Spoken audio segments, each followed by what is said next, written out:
If you are planning your first Camino, I would just say one thing: be prepared, because stuff goes wrong. Usually. Maybe not always, but usually for me. And that's what I'm going to be talking about this week. What kind of stuff goes wrong and how do you cope?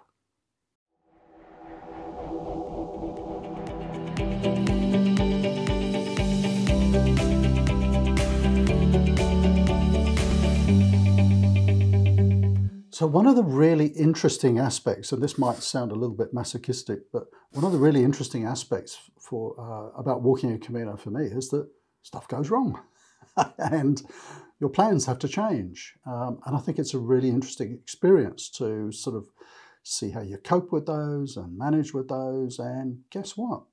You do. And the wonderful thing that happens is you kind of start to let go of plans and expectations, and you just roll with the punches. So if you're planning your first Camino, you're probably wondering, what if this goes wrong? What if that goes wrong? Just stop it. Stop worrying.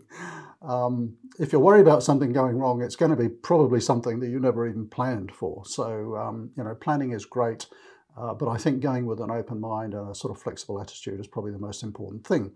So what things have I had go wrong? I suppose the classic was that prior to my very first Camino in 2015, I actually got a personal trainer and overtrained because I was a bit overweight, and I caused myself injury before I even went. I damaged my back, I caused myself Achilles tendonitis, all in training, and I could barely walk when I went on my first Camino. I think when I arrived in Paris, walking to my hotel that night before catching the fast train down to Bayonne, I think that was the first time I'd carried my pack in a month, and the first time I'd walked more than 300 meters. But I was determined, and I managed. So I learnt to cope. I won't go into all the details of how I coped, but I learnt to cope with it. So my plans were kind of a bit muddled right from the outset. So, injury can happen. I was going to say frequently happen. It happens. Usually it's minor things, blisters and tendon problems and this kind of stuff. Just be aware that, the medical system in Spain is fantastic, really is good. It is world class. And I've said this before, and, I won't hesitate too much to say it. I reckon it's probably better than here in Australia. I've had physios do things with me in Spain that I've never seen here in Australia. Techniques and different stuff that they use. So, you've got great pharmacies, you've got great physios, you've got great health centres. So just kind of don't worry. If something does go wrong, then just roll with it. If don't push yourself, that's the key thing in avoiding injury. Maybe start off slow, don't push yourself, don't try to keep up with people who are faster than you, don't try and walk longer distances than are comfortable. Keeping within, your own sort of comfort zone in terms of speed and distance is really important, because as you push yourself, you will over, day after day, you could make yourself prone to injury. So, injuries, minor injuries, hopefully, are the only thing that might happen. One of the things that can happen is, and I've had this happen, is that you go, nah, this is not what I expected. I want to go home. This is ridiculous. I don't want to do this anymore. I'm going to give up. I had that happen on my first Camino.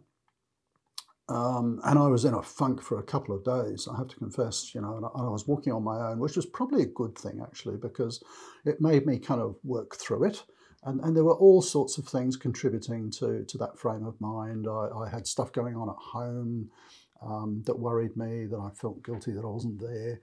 I probably went through a phase, this would have been about week 2 or 3 on the Camino Frances, where I'd had such wonderful experiences for 2 or 3 weeks, and then suddenly it kind of dawned on me like, oh, I've got to keep doing this for another 6 weeks, another 3 weeks, sorry, maybe halfway.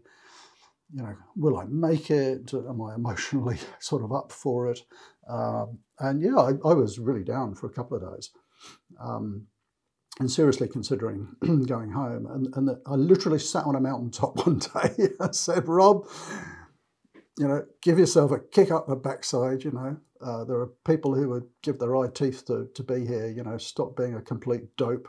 You know, you've planned this for years, you know, so, you know, get over it and get moving. And sort of within a day or so, I was back in the zone.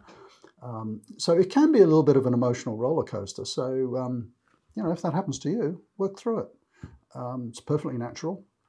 You know, walking across a country with a backpack may not be a natural thing for you. So you're a bit of a fish out of water. So, you know, you can expect these things to crop up. And I think the things that stop people completing their Camino, sure, there can be some physical injuries, but I think probably just as much the sort of emotional toll on them.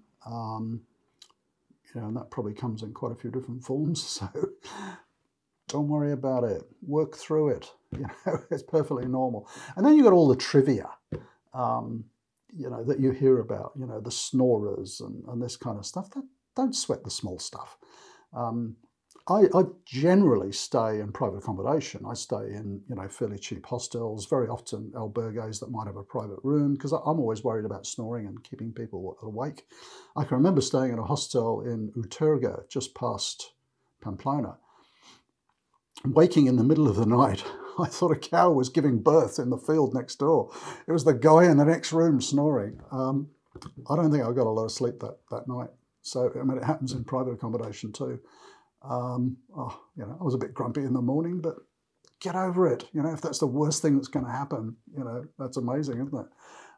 So, you know, all those little niggles, just let them go with the flow. But I suppose the key thing I wanted to mention this week was that don't expect things to go wrong, but don't be surprised when they do. And it's almost like someone up there is testing you, I think, at times. Like, you know, you've got the best laid plans of mice and men, and someone likes to get in there and screw up those plans sometimes. But as I've said many times on this channel, sometimes when your plans go off the rails a little bit, some really cool stuff happens. And it's almost like somebody was watching over you and sort of, no, don't stop in that village. I want you to have a sore leg for a bit, so you have to stop at this village. And then you kind of meet some amazing people that you would never have met. So those sorts of things, those coincidences and stuff really happen all the time on the Camino. So don't sweat the small stuff. Don't be too upset if your plan goes off the rails. It's all part of the great learning experience that walking a Camino is. And as people say time and time again, it's not about getting to Santiago, it's about the journey that you're undertaking and your experiences on that journey and what you're learning on that journey and the people that you're meeting. So just love every step of that journey, because all too quickly it's finished. And when you get to Santiago, it's kind of, And if you're like a lot of people, you kind of want to start on another one rather than go home. So anyway, I'm starting to rabbit, which is not a good thing, waffle on. So thanks for watching. If you're planning your first Camino, great. Really hope you're going to have an amazing time. And I will see you next week. Bye for now.